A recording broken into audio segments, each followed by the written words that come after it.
Hello and welcome to episode 1 of our Summer Sessions 2026. So for the next few weeks, we're taking a little break from the workplace news and the heavier topics to bring you something a little bit more fun. The sort of episode you can stick on when you're driving down the coast or lying by the pool, or just, relaxing on holiday. Because let's be honest, no one really wants to spend August listening to a typical work podcast. So today we are talking about the world's weirdest jobs, and we're joined by a very special guest. We'll reveal all after the very quick word from our beautiful, lovely sponsors. Hello, welcome back. This is Truth, Lies and Work, the award-winning podcast where behavioural science meets workplace culture. Brought to you, of course, by the HubSpot Podcast Network, the audio destination for business professionals. My name is Leanne. I know is that me? Yeah, it is me. My name is Leanne. I'm a chartered occupational psychologist. I've got a wine. My name is Al. I'm a business owner. And we are here to help you simplify the science of work, or at least we normally would, but not this week. No, we're kicking off our summer sessions talking about the world's weirdest job with our special, very special guest, associate producer of the podcast, Georgia Hodkinson. Yay! This is so nice. I feel like it's just kind of like a little, it's not work do, but it kind of feels like it. Little bit. It's been a long time since just the three of us on a call. I know. It has. I know. I think it was maybe 18 months ago we last spoke like this. If people aren't aware of you, Georgia, do you want to introduce yourself? Tell us who you are, what you do, what you're famous for? Absolutely. So I'm an organisational psychologist. I own my own business called Georgia Psywork. My main customers, they are HR directors, head of operations in high-pressure organisations that operate with shift work, operate with on-call workers, emergency call-outs, predominantly the logistics sector, and I support with fatigue management. Nice. Fabulous. And you are also, in your spare time, associate producer of Truth, Lies and Work. I am indeed. It is absolutely my favourite role. Don't tell anybody else. But it gives me the opportunity to connect with just incredible experts. So it's amazing. It is lovely, isn't it? From a psychologist's point of view, it's basically like CPD done. Yeah. Absolutely. And networking. The network comes to you. Yes. You don't have to go out there and go to weird business breakfasts where have you ever done one of those business breakfast meetings? I have. They can be interesting. I feel like She's so professional. Wait, right. So Chris and I used to go to them quite often, and we were at one in South Manchester at 7. It's like obviously starts at 7 a.m. At 7:45, 2 of the delegates who were quite a bit older, mine's probably my age now when I was thinking about it, this is 20 years ago, quite a bit older, emerged from one of the toilets after having some breakfast delight, I think you might call it. Interesting. No. Yep. They just walked out into the room as if smoothing down the hair and doing up the flies. It was like, right, okay. I've got I'm going to say exactly the same kind of story for you. Did particular breakfast meeting in a hotel, and somebody is kicked out of the hotel toilets with just wearing a towel. A couple of moments later, somebody else left the same toilets. Interesting. What? Who knew this was a place to get some sausage? Yeah. Traditional breakfast, is it? maybe full English means something different in the networking world. That is the term for it. Georgia, I have questions. So this person got kicked out in just a towel. So did they go in there in just a towel, or were the clothes in there? It's a good question. I'd love to be able to provide you with the details, but I don't know myself. These are my questions that I would love answered. Let's make it up. Let's say that his clothes were in. Or was it a woman or a man? A man that got kicked out, a woman that followed a couple of minutes later. Wow. Well, surprise, surprise, Georgia. They are here today. This is Karen and Malcolm. Welcome, Karen and Malcolm. That would be amazing. God, can you imagine if we actually did that? I find it impressive, though, because I'll be honest, I'm not much of a morning person. I'm certainly not much of kind of a networking person in the morning. No. Surely it was prearranged. You didn't just turn up at 7:05 and go, come on then, let's meet in the toilets in 20. I don't know. Maybe things got a bit steamy when they were handing around the business Hell of an cards. elevator pitch, eh? Lee, I feel like we've gone off topic a little. I have a question. I've never been to a breakfast networking event. Does anyone actually ever get any business from it? Or you just go for the free snacks and treats? Georgia?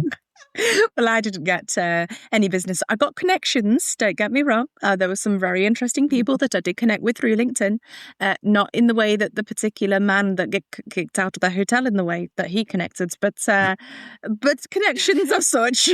I got a couple of jobs from it. Not those kind of jobs. I got a couple of...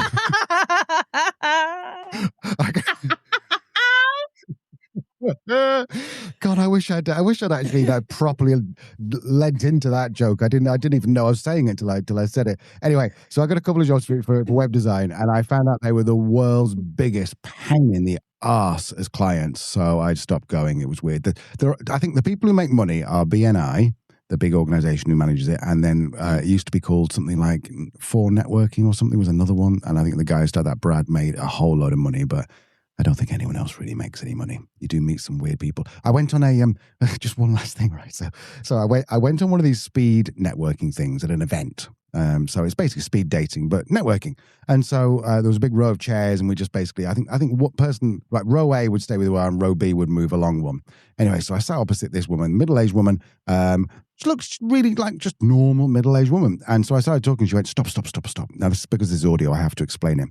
She leant across, put her thumb on the bottom of my eye, and then dragged her thumb down a bit and blew on it and said, sorry, I had an eyelash. In a creepy way or in a sexual way? Same thing. I suppose.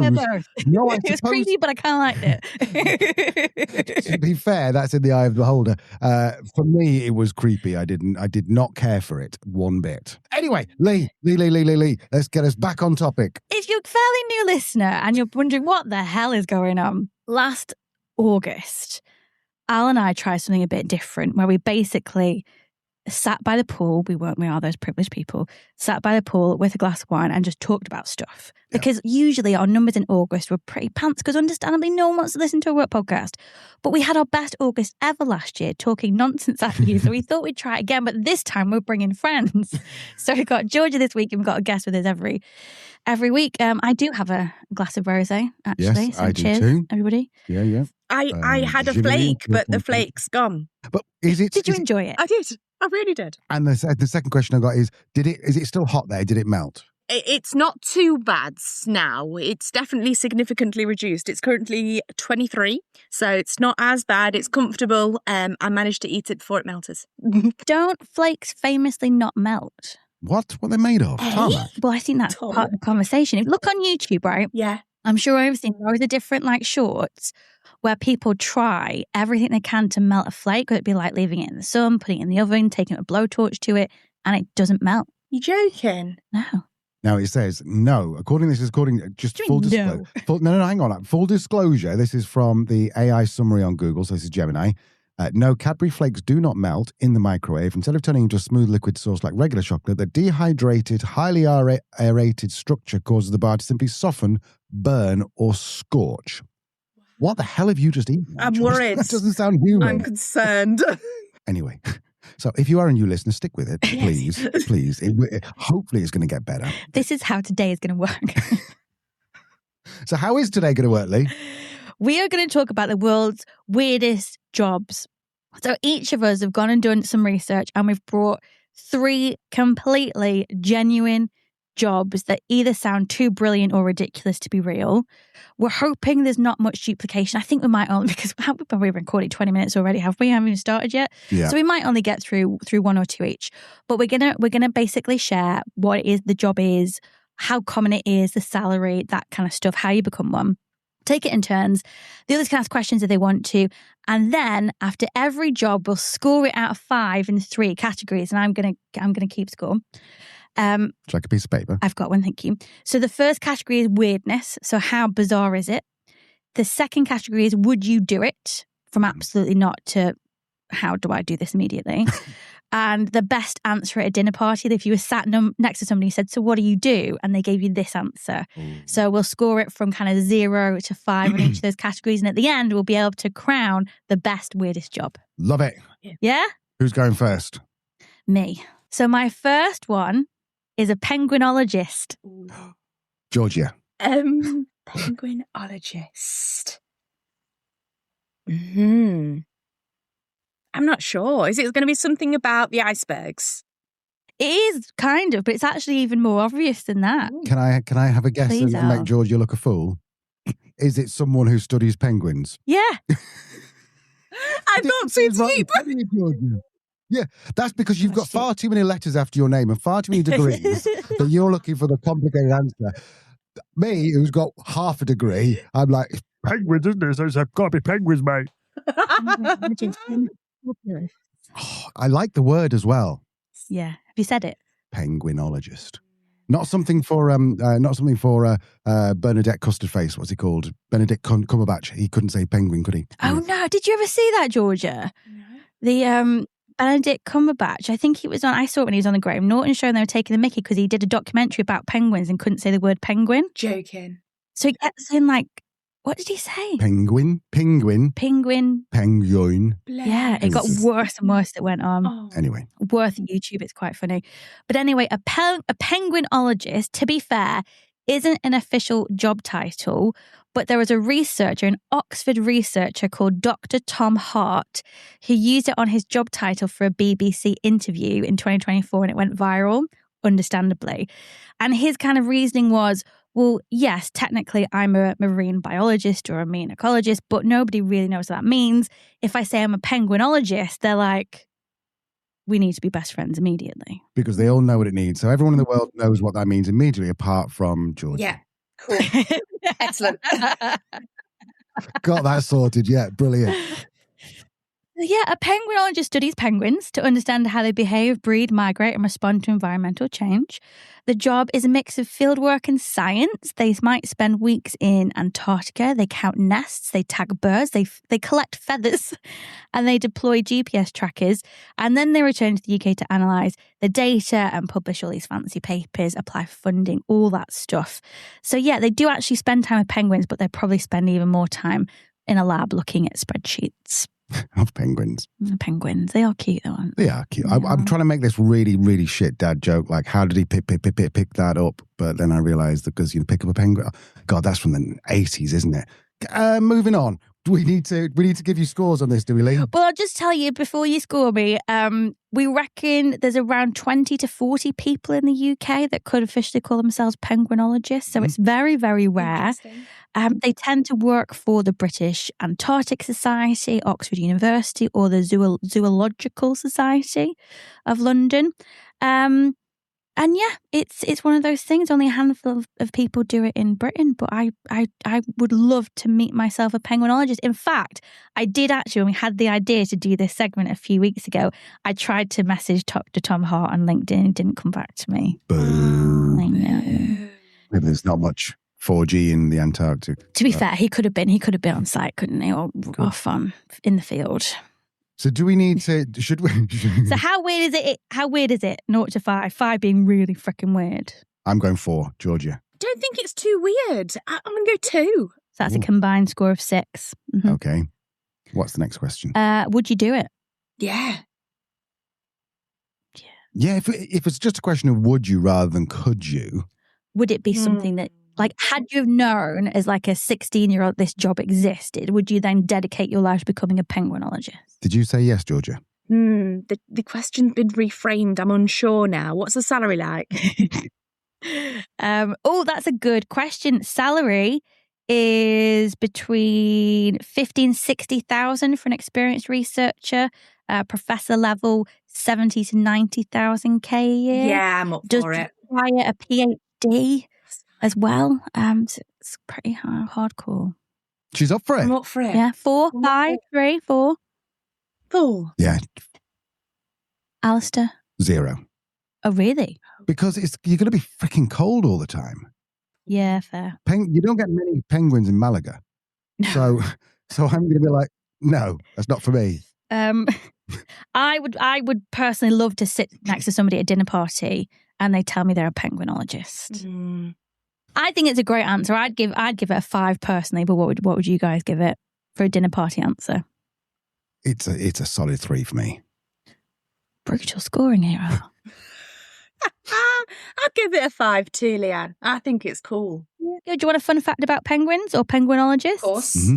So researchers apparently regularly report having to pause their work because curious penguins wander over to inspect the equipment, peck their boots, and simply stand staring at them for a little while. That's nice, isn't it? Yeah. Sounds a bit like living in the Balkans where people just stand and stare at you. It's true. Yeah. Did you notice any of that, Georgia, when you were on your holidays in Montenegro? I think it's a cultural thing. They're very curious people who like to watch. I didn't. I don't think I did. Anyway, very tall people. Like, I am pretty short, I'll admit that. But these people, when they came to my door to like make sure I was okay in my hotel room, I was like, whoa. How tall are you, Georgia? I feel like you don't know this when you've not met somebody like... I'm 5'4". Oh, me too. Oh, yay! Oh, winning. Actually, I think I'm actually technically 5'3.5", but you know. Oh, I'm the nearest. Round up. And now you're getting older, you're going to get smaller and smaller. I'm only 41. I don't think you start to shrink for a while yet. Hey, you start to shrink at 25. Did you know that? Oh, no, really? Genuinely Google it. Oh, well, I'm screwed. Anyway, you want to go next? I do. Hit her. Okay, I'm going to stick with the theme of animals, but I'm going to take it to a different level because I think this is true altruism at its greatest.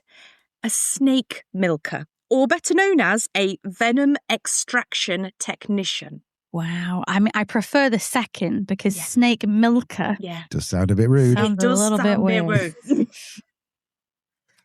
I'm guessing, is it somebody for whatever reason extracts venom from snakes? And exactly that. The reason is research and medical gains. So it is there to create antibodies for someone that's been bitten that isn't in a laboratory environment. Snake milk. Snake milker. See, because you can get oat milk and you get almond milk. Ooh, snake milk. Oat milk. Where do we... Reptile. We draw the line at reptile. Fair. They're not mammal. So do all mammals feed milk to their young, as in mammary mammal? Is that where it comes from? You two are clever. I didn't do biology. I don't think I'm that clever. We did the Penguinologist. I was just wondering where you draw the line. All right, reptiles, fair enough. You don't milk a reptile. I mean, my dad, that was the first thing my dad taught me. He sat me down when I was about 4.5 years old and he said, you never milk a reptile. But I'm wondering, like, what do we milk? We don't milk cats. We don't milk dogs. We don't milk mice. No. But they're all mammals. They are. Is it because the juice isn't worth the squeeze? I don't know. Just thought. You're on fire today. These puns and dad jokes are just writing themselves.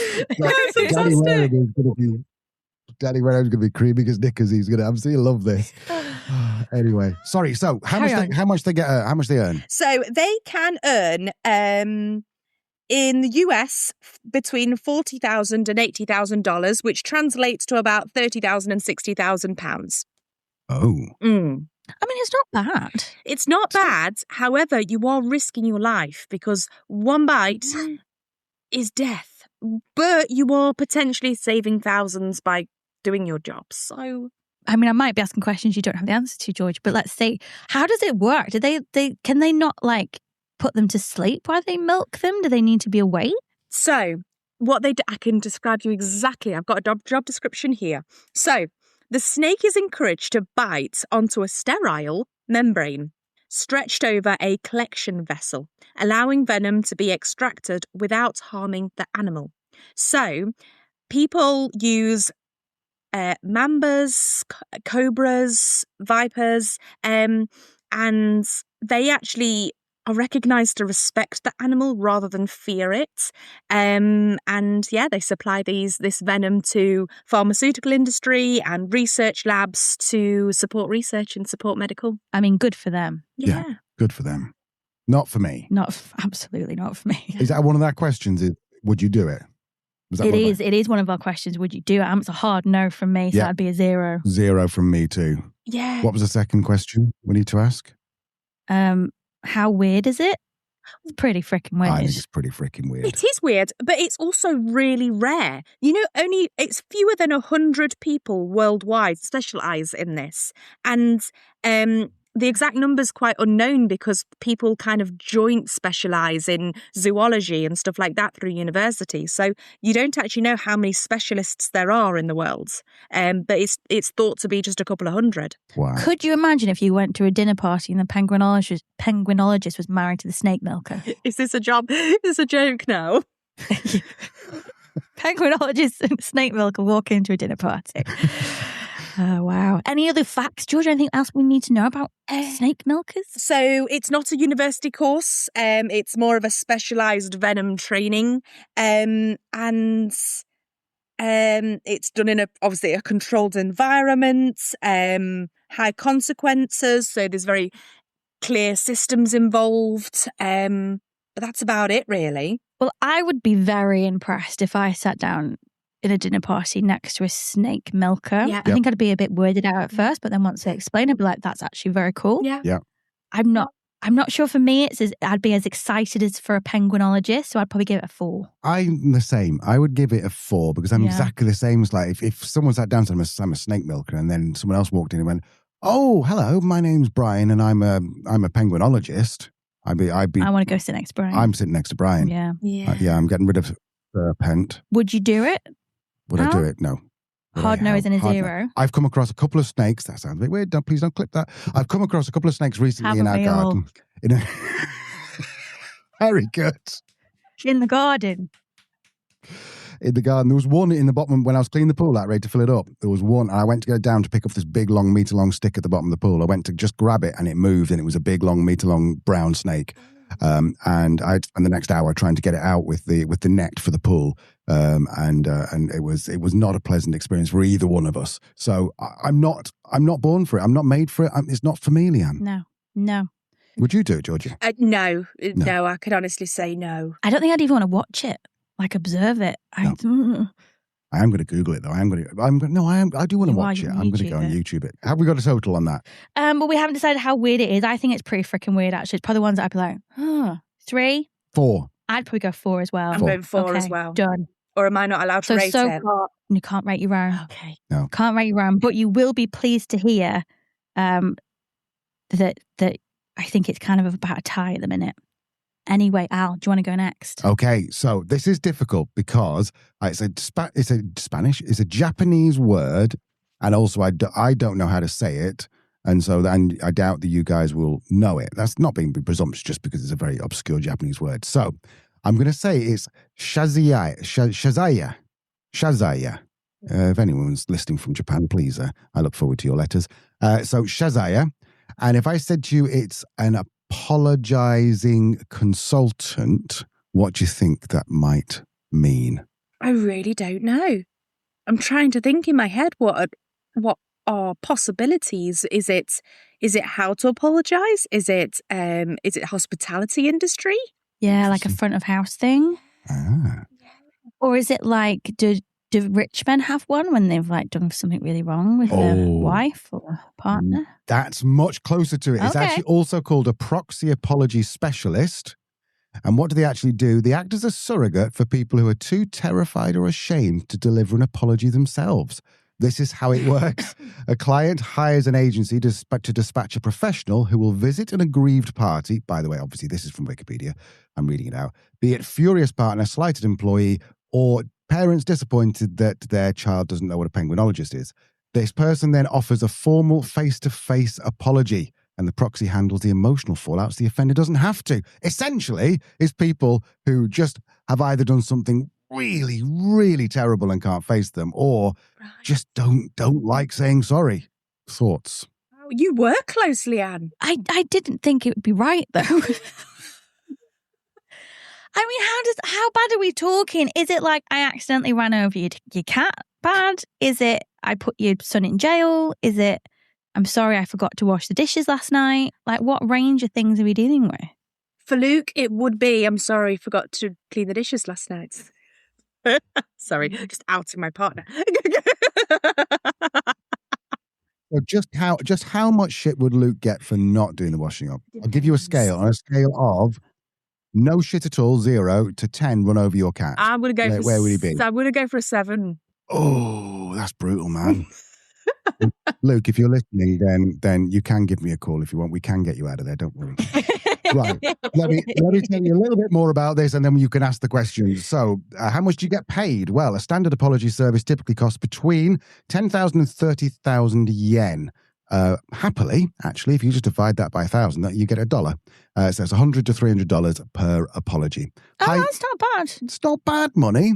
But still, you got to actually calculate in that maybe 1 in 5 might be a punch in the face or something. So, but this is Japan, which they tend to be a little more sort of like circumspect, don't they? Rather than, but also, yeah, it is specifically. In fact, how rare is it? So there's an agency called Shazaya Aiga Pro. I apologize for the awful pronunciation. They're operating openly in Japan. However, it remains a rare cultural curiosity elsewhere. There's no global registry. And there is no, thanks for saying this, there is no qualification for this. Okay. I'm surprised there isn't a qualification for this. Really? Yeah, because I would imagine, I don't know about you, Georgia, but my little psychology senses are going, I think there'll be very particular people that'll be very, very good at this job. Me too. Because you can't be too much of a people pleaser. No. But you need to be empathetic and genuine, sincere, but also very much of a problem solver. Conflict management. I think there's some high-level skills involved in this job. Georgia? I agree.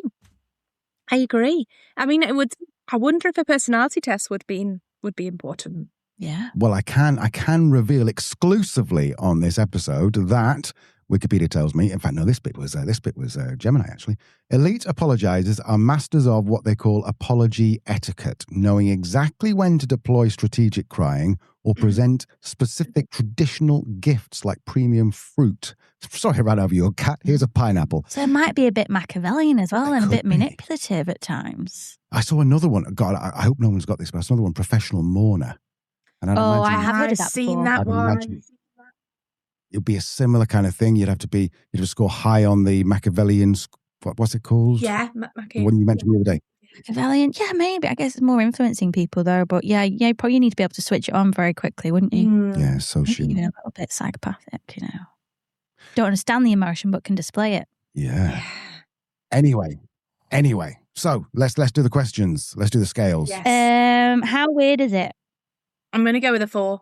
Yeah, it's pretty freaking weird. I agree. Mm-hmm. Would I do it? Yeah, I think I would. I think I'd want the gossip. Like, what did you do? What did you do? Oh, don't. Yes. Oh, that's the psychologist in us, though, isn't it? I'd want the gossip, and then I'd want to be able to kind of you'd learn so much about people by how they respond to different apologies. I'd love to do this job. Yeah. 5. Yeah, 5. Yeah. I'm in there. You could work on reception and then just take the calls. Then you get all the That's stuff, but true, but don't have to do the sales, apology. yeah. Anyway. I'll be part of the team, sure. What's question 3? What would you score a dinner party guest if this was their job? I think I'd be creeped out by them. I don't think I'd sit next to them because there's a certain element of emotional intelligence that, have they got it? Yeah, you don't know which way they're going to be the most empathetic, sincere person in the world, or they're probably going to be a bit of a psychopath. But the good news is that if they put wine on your dress, then they'd be very, very good at saying sorry for doing that. I'd say a 2. I'm not sure I'd be that impressed as like a snake milker. Right. So I'm going to say 2. I'm hovering around that region 2, I think. I'll go 2 as well. 2 as well. Unfair. Boo. Okay. So what's that grand score then? Am I way behind? No, I think you're actually winning at the minute. Ooh. Yeah. Because you scored very highly on how and whether would we do it. Whereas the snake obviously got a 0. True. So yeah. No, I think that might be in the lead. Oh no. I swear to God, I didn't believe this was true. So I fell into some pretty deep Instagram holes, and I can confirm it is very much true. Mm-hmm. A chicken sexer. So this was my number 1. Oh, what's it? Right, so I'm not going to answer. No, you should. You've done the research. Tell us what else do you know? Did you find it weird when you were looking at it? I found it weird, but also incredible. And that was down to the decision-making that goes on and the speed of which the decision-making that goes on. Yeah, it's really quite impressive what it is. So a chicken sexer, also known as a poultry sexer, a chick sexer, which I don't think works well, or a vent sexer. So they basically, it does what it says on the tin. Within hours of hatching, every chick needs to be identified as male or female. So a trained chicken sexer examines tiny anatomical or feather differences that are almost invisible to everyone else and sort chicks before they're sent to different parts of the poultry industry. There's about 100 to 150 qualified specialists in the UK, which is quite niche. Niche, but then also when would you, like, it's not like you suddenly get a delivery of chicks and you go, oh Christ, Leanne, get the chicken sexer on the phone. We need someone around here this afternoon. It's not that sort of thing, is it? It's probably more like a Well, breeder? you say that, but apparently the poultry industry has reported a long-standing shortage of trained chick sexers, making it one of Britain's rarest agricultural professions, and shortage has even affected the UK's ability to export chicks. And you know what? It's pretty well paid as well. Go on. Trainees start at 25 grand. Experienced chicken sexers typically earn 30 to 45. And if you're really freaking good at what you do, 50 grand plus. Almost entirely trained through an apprenticeship, takes at least 3 years to reach industry standard. Wow. I know. It's an incredible thing. And as I said, I did find some very interesting Instagram reels, and apparently some of the best chicken sexers are Japanese, to the point where the majority of chicken sexers are of Japanese American heritage. And a really, really good one can identify the gender of chicks at the rate of 1,200 an hour.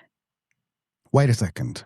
Georgia, you give your reaction while I divide 1,200 by 60. Well, I can do that for you. It is 20 per minute, which is a 3-second decision accuracy rate at 98%, which is the highly skilled people. Amazing. I just think that is just incredible. I mean, imagine the decision fatigue. Obviously, that shouts to me, but that is just incredible. I mean, imagine the skill rates. People that travel for this role can get up to £100,000. Would I go back if I could and become a chicken sexer? Maybe, and I'll tell you for why. It's AI proof, isn't it?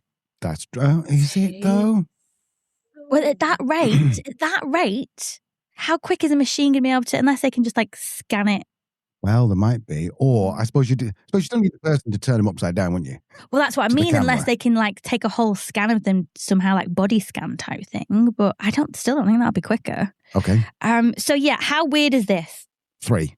I think it's weird. I'm going to go for a 5. Oh, really? 3? I agree. I think it's weirder. I think you've underscored that, Al, but anyway. Would you do it? I don't think I'd make many friends through it. Fair. I would do it. What would you give it out of 5? 4. Georgia? I don't think I'd do it. I'm going to go 2. I apologise. And how impressed would you be at a dinner party if you sat next to somebody who is a chick sexer? A 3? 3 for me. Can I go? It depends, because I think if they were like at the skilled rate where they could do 2, 3-second decisions, 98%, that is a skill. So I'm going to go 5 if you are the elite. Do you have a backup? I do. And I'm glad, to be honest, because this one is really cool. Like, really freaking cool.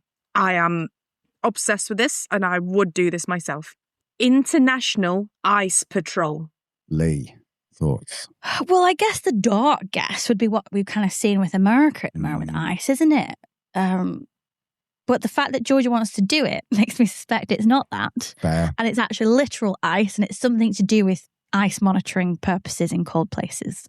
Yeah, and I'm going to guess it's to do with glaciers or icebergs in the Arctic Circle. So you're both not far off. It's around offshore oil platforms in places like Canada.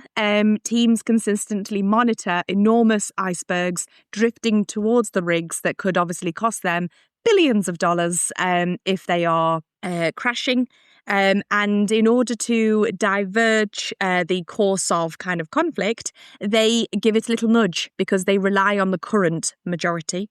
But they kind of lasso it to give it a nudge in the different direction, and then the current does the rest. I love that. Like cowboys in the old Wild West. Yes. Ice Cowboys. Ice Cowboys. That's a better name for it. Ice Cowboys. Ice Cowboys. See, you need to get a marketer involved. Yes.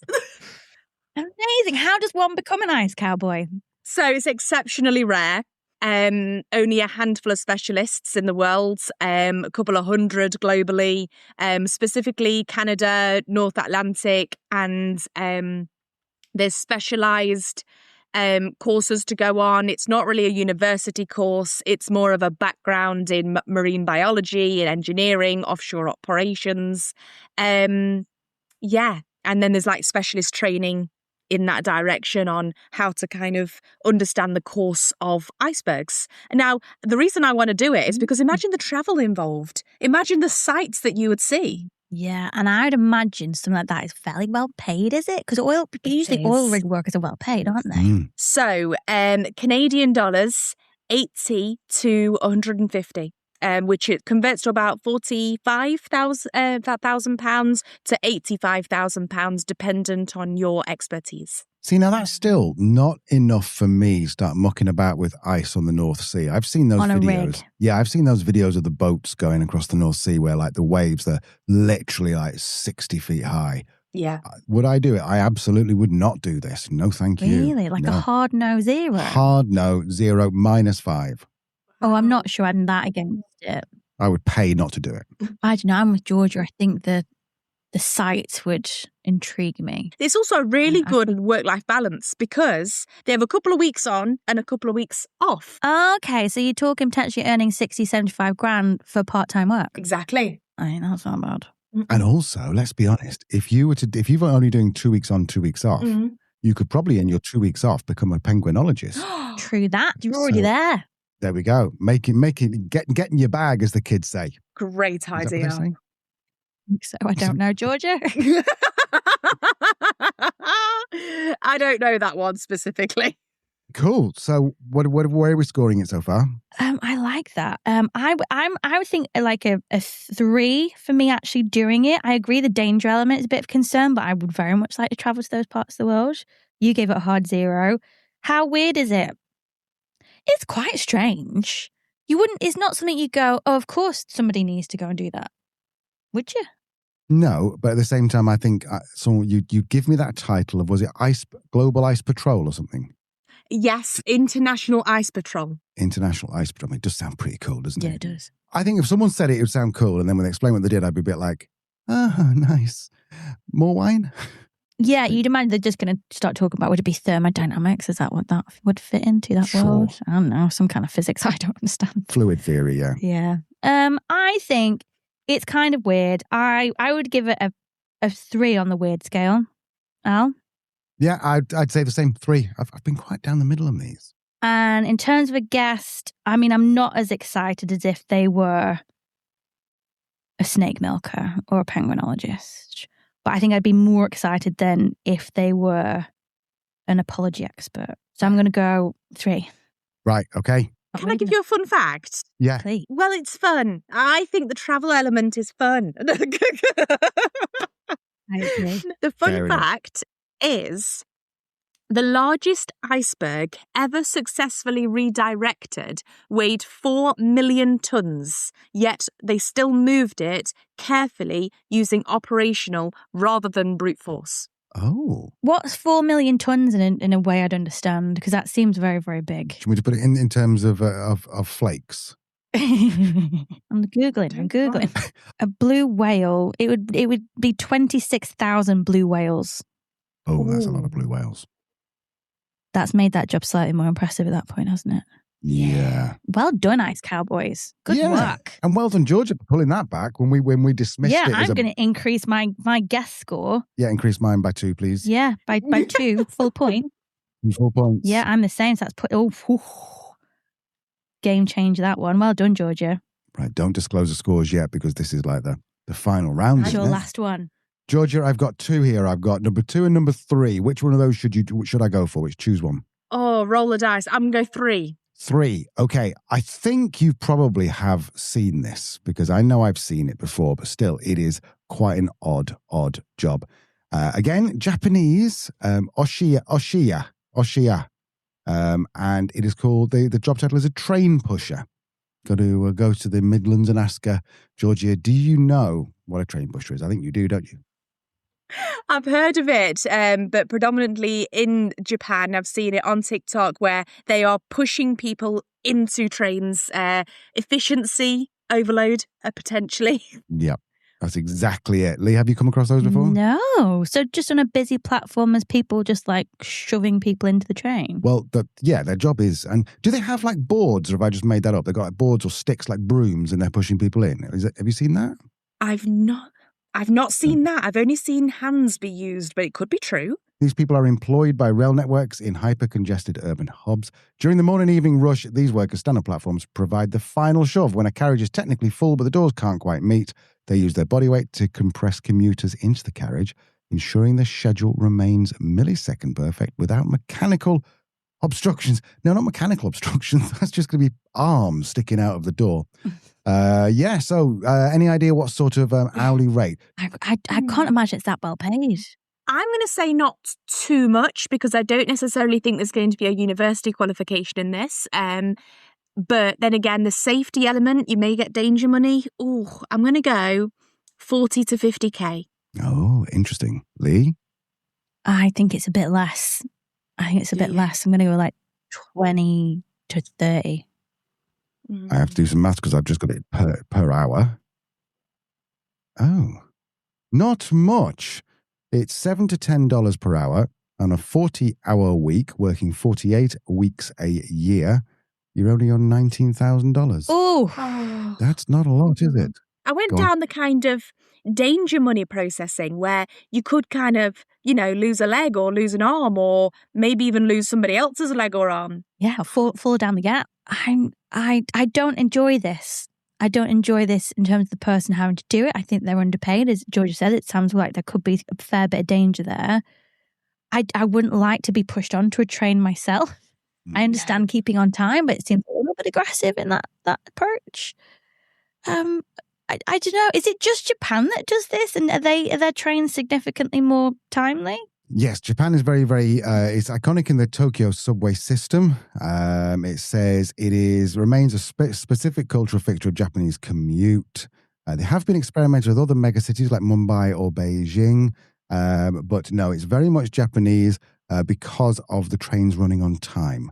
Now, I will just say to you, you've just mentioned their danger money, not sure you like it. If you ever watched the videos, people don't seem to be fussed about being pushed onto the train. George, you've probably seen that as well. No, I agree. They don't seem to be too fussed. But I'm just putting myself in this position where I'm in the middle of the train. People are being pushed into me, claustrophobia to the max. I don't care for it. No, I don't care for it. And to be fair, there's a larger proportion than normal of people who don't use deodorant on public transport. No, I just made that up, but they just tend to be anecdotally. Oh, jinx. So I'll read you this, then we'll do the scoring. Despite the aggressive nature of the act, they must maintain a professional and apologetic demeanour. Their success is measured in seconds. If they can't squeeze that last person in within the dwell time, technical term, sorry to get all technical on you there, the train leaves, often with the pusher bowing to those left on the platform. So there you go. So it's not as aggressive as you'd think. Anyway, very Japanese. So Lee, do you want to ask the questions? Yeah, how weird is this job? I think this is pretty weird. Yeah. I'd give it a 4 on the weird scale. What are you giving it, Georgia? I'm going to go 3 because it's clearly in keeping with their culture. So it may not be as weird to them as it is us. Very good point. Would you do it? No. I mean, if I had to do it, then I'd do it over a snake milker. So I'd maybe give it a 1. True. I prefer to do it over a snake milker, but then I'd prefer to do a penguinologist. So would you give it a 1? Yeah. 2? I'm going to go 1. I'll go 1. 1. And how impressive would this be as a dinner guest? Not very. I'm not very impressed. I'll sit next to you. I'm not scared of you, but I'm not impressed as such. What do you think, Al? I agree with you both. Well, Lee, are you impressed with it? What's your number? I think I'm with Georgia. I think like a 1. I think I'd be like, oh. Oh, yeah. No, I agree. There's not much to talk about. I push people on trains. Cool. The other one the one you didn't choose was an editorial insights content analyst for Netflix, and basically the Netflix tagger. Do you know what this is, Georgia? I chose that. That's much better, isn't it? Basically, this person sits and watches Netflix all day, and that's when they come up with these oddly specific tags like award-winning, visually striking, auteur cinema. And that's there's a person that does that. It's not AI. To be fair, this is in 2014. Netflix VP Todd Yellin told Tech Radar, we have about 40 or so tags at the moment and looking for one or two more. I think in 2026, there is probably zero. But we can ask Bill Yost, because Bill Yost works for Netflix and Bill Yost is on it in a few weeks' time. So we'll definitely ask about that. Do they get paid much? Yeah, $92,000 a year. Shut up. No, for what? No. $92,000 a year to watch telly. Yep. But modern postings want for roughly 4 years plus in film or TV, often a film studies background, and one even had a master's in critical film studies. Yeah, I'd definitely do it. But if you watch enough telly, you know whether it's like suspenseful or funny. True. I wish I'd picked that one. I wish I'd overridden you and picked that one. I would have gone, no. Yes. Funnily enough, number 3 is that. Well, I think as well, because we don't know it's a job that exists today. Yes. It might have disqualified itself. It might have done. Yeah. So talking of disqualification and Sorry, the guess. Neither of us were impressed. Would you give it a 1 or a 2 for the train pusher, Georgia? Is that the weirdness or is that the impressed? On the guest, in the guest front, yeah. I'm going to go 2. I'll do 2 because I feel like I'd want to ask questions. I'd want to say, how many arms have you kind of chopped off? That's a good point, actually. I will put mine up a point. I was only gave it a 1, but actually there could be some good stories in there. Yeah, I bet there is. Yeah, okay. So that is 13. We've got a draw. Go on. We've got a draw. The best, weirdest job is tied between the chick sexer and the apologist. And the what? The person that apologises, what they call it. Polyologist. Oh, I like that. A polyologist. A polyologist. I've been saying that all day. Amazing. Well, to be fair, you probably you'd have to go to Japan to do one of those jobs. So True. Well, there you go. If you're in Japan, then you've got a clear answer. Yeah. And if you're anywhere else, become a chick sexer. Beautiful. Lee, I feel like we should wrap this up because I think we might have overstayed our welcome a little bit here. Georgia, before we go, do you have a favourite? Like, forget weirdest, just one that you're like, I like it, I enjoy it, I'm glad I now know about that. Previously, I'd have told you the iceberg technician, international iceberg mover. But now that you've called it an apologist, I'm going to choose that one.